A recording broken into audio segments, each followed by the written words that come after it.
안녕하세요. 저는 43살 결코 평범하다 할 수 없는 남자입니다.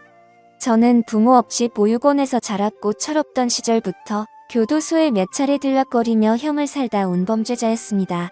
죄도 다양했죠. 사기절도 그리고 사회에서 결코 해서는 안 될 일들만 모아 상습적으로 저질러 교도소는 집보다 친숙한 곳이었습니다.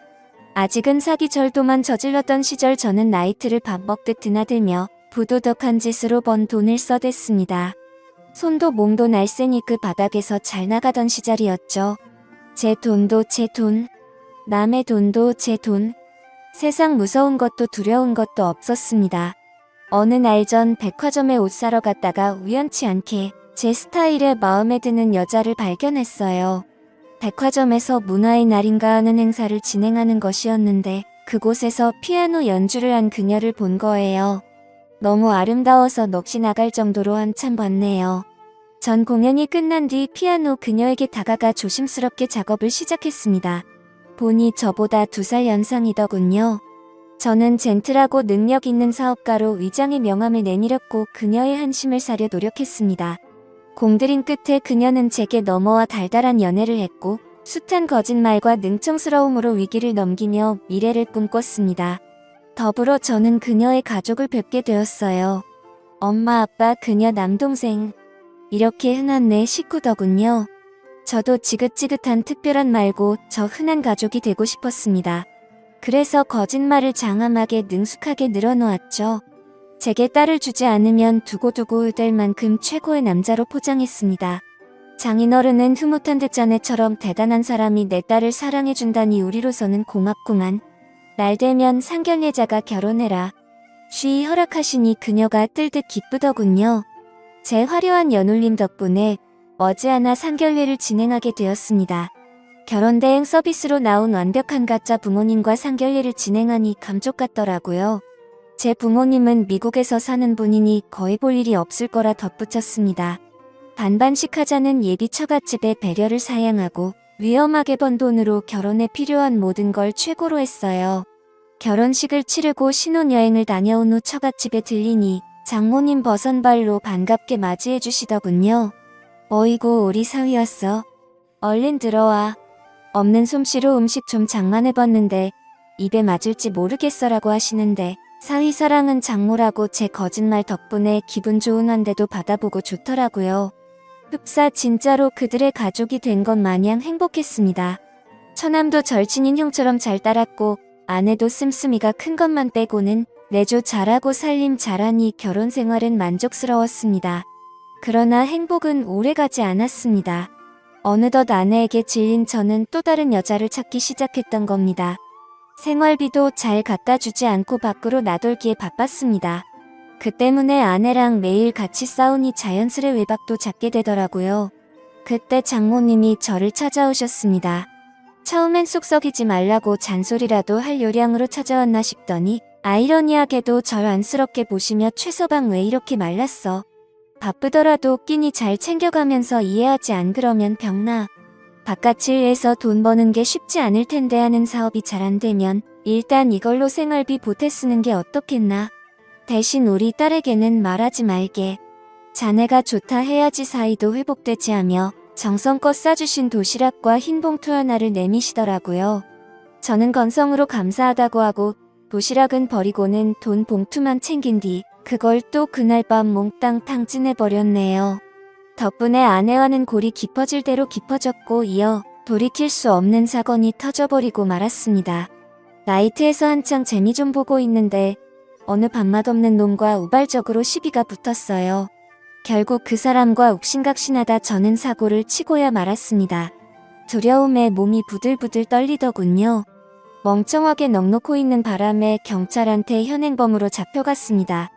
집안에서는 난리가 났어요. 처갓집은 저로 인해 대참사를 맞게 되었습니다. 모든 거짓말이 들통나버린 탓에 처남이 찾아와 욕설을 퍼부으며 원망하더군요. 이 때문에 장인어른은 사기 결혼이라 길길이 날뛰다 충격받아 쓰러지시고 아내는 현실을 받아들이지 못하며 장모님과 함께 매일 눈물로 지샌다 했습니다. 하지만 전 근데 그게 뭐 지금 내 코가 석자인데 짜증나게 니네 집까지 신경 써야 되냐며 사과는 못할 망정 되려 뻔뻔스럽게 나왔네요. 부끄럽게도 당시 전 쓰레기가 맞았습니다. 경찰은 저를 수사하는 과정에서 이번 사건뿐 아니라 그간 저지른 범죄까지 낱낱이 밝혀내었고 그 대가로 저는 징역 15년형을 선고받게 되었습니다. 감옥에서 썩을 생각을 하니 눈앞이 깜깜하더군요. 뒤늦게 아내는 저를 찾아왔습니다. 저 역시 충격에 너덜너덜해진 심신으로 아내를 보니 뭔가 울컥 올라오더라고요. 허나 당연하겠지만 아내는 그 어느 때보다 매몰찼습니다.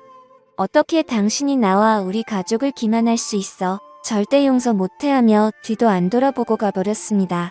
하긴 이 모든 게 다 제 탓인데 누굴 원망할까요? 거짓말로나마 가졌으면 그것에 감사하며 지키려고 노력했어야 했는데 오히려 스스로 망쳐버렸으니 더 후회스러웠습니다.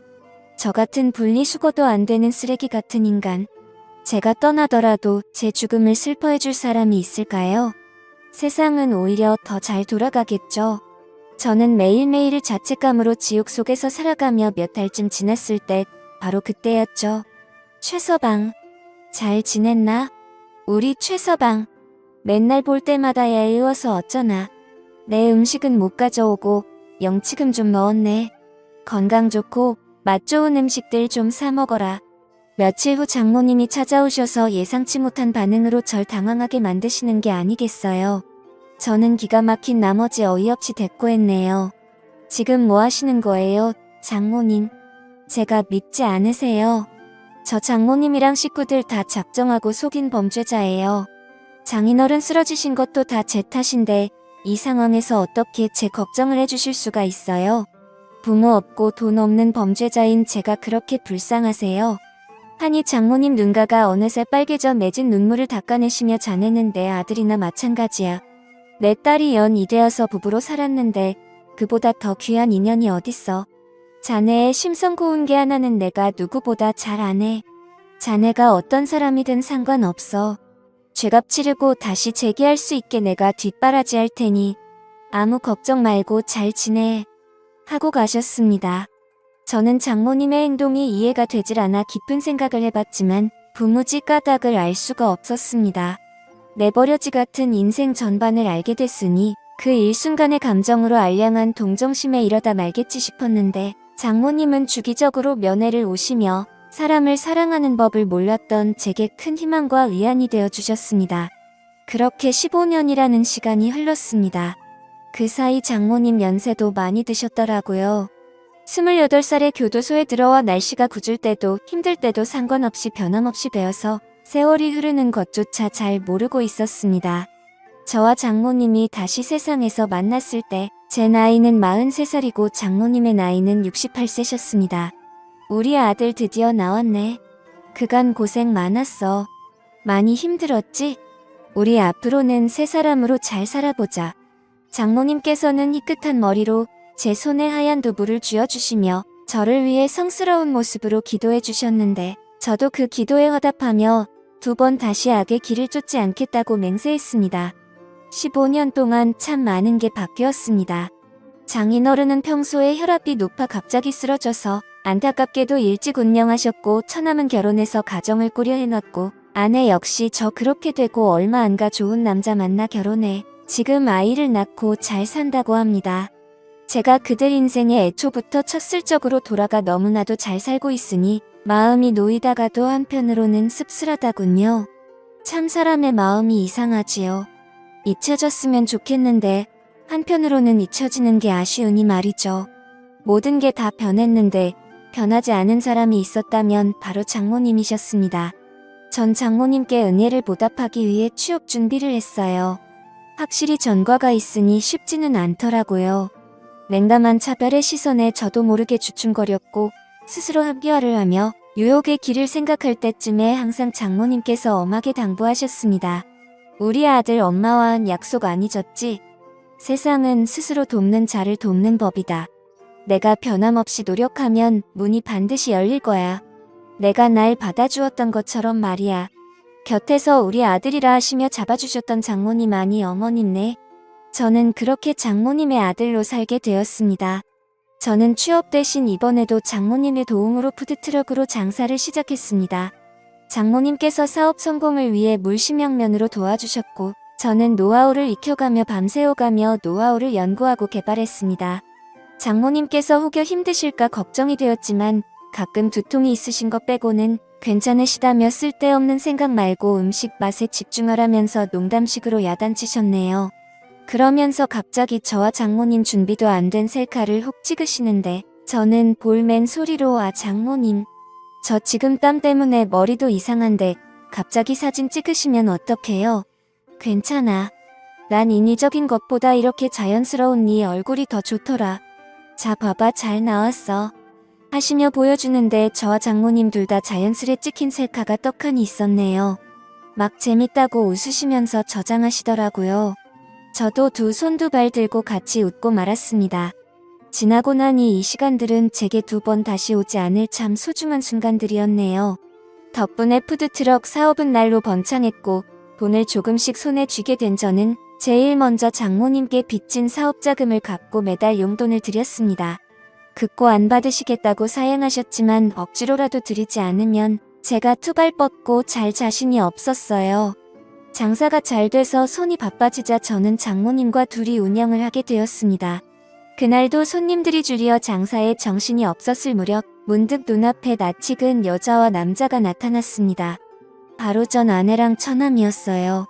전 아내와 처남은 불같이 화를 내며 날뛰면서 푸드트럭의 재료들을 다 엎어버리고 장모님께 소리 지르더군요.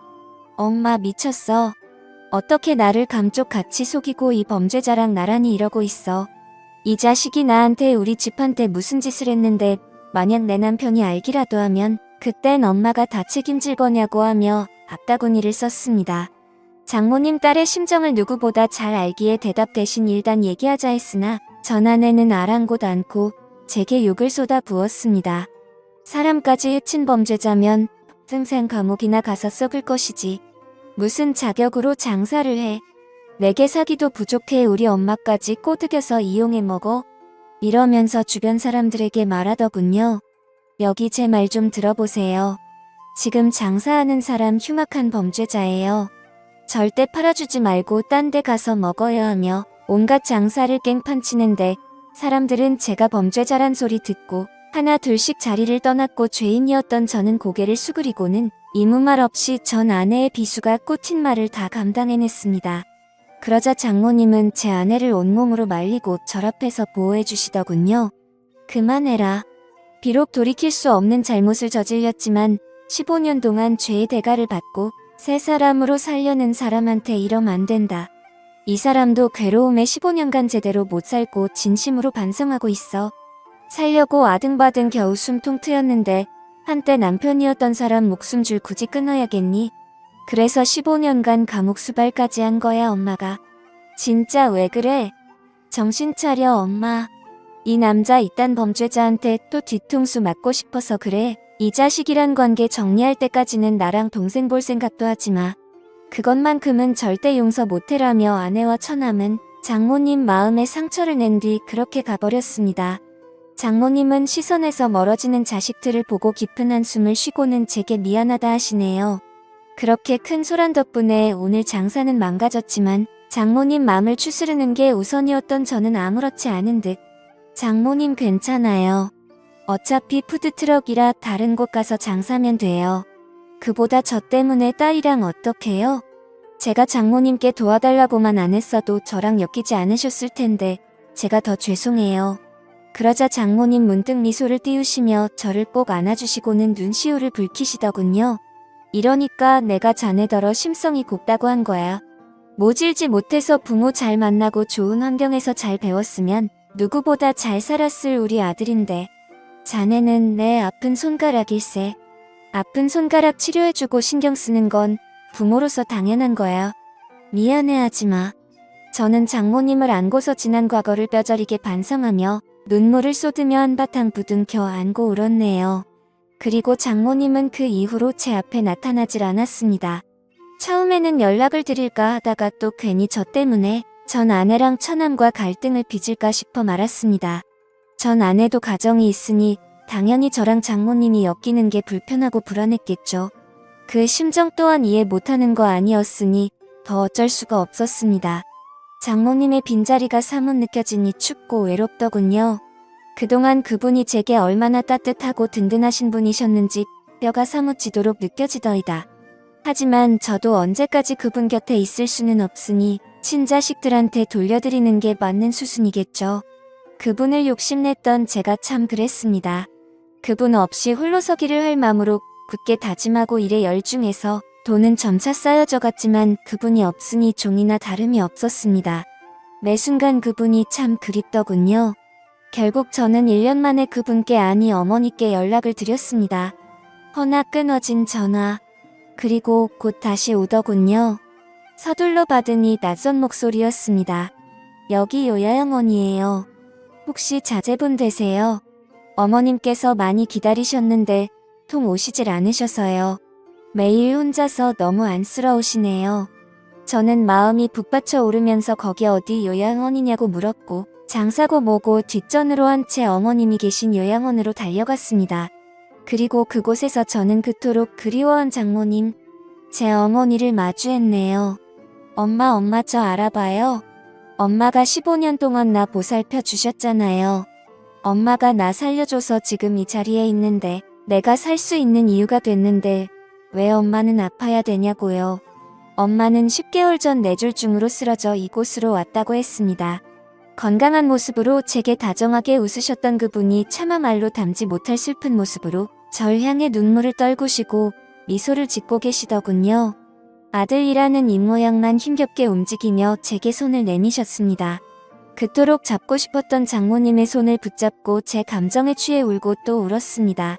장모님 속상할 것 뻔히 알면서 감정 다스리기란 쉽지 않더군요. 전 아내도 처남도 자식이란 것들이 요양원에 모셨으면 잘 보살피기라도 할 것이지. 이딴 식으로 소중한 분을 내팽겨치고 살아가고 있다는 게 참 괘씸했습니다. 찾아가서 다 뒤집어 엎고 싶었으나 엄마의 살과 뼈로 만들어진 사랑하는 자식인데 그분의 핏줄을 제가 어찌 감히 건드릴 수 있을까요? 그저 죄의 대가를 하늘에게 떠넘기며 그 누구도 미워하지 않기로 안간 힘을 썼습니다. 뇌졸중 때문에 말씀이 힘든 상황에서도 불구한데 휴대폰을 늘 갖고 계셨다 합니다. 바로 휴대폰 안의 사진들 때문에요. 사진첩들을 보니 장모님의 가족 사진들이 수백 장 있더라고요. 전 아내와 처남의 가족들도 처음 보았습니다.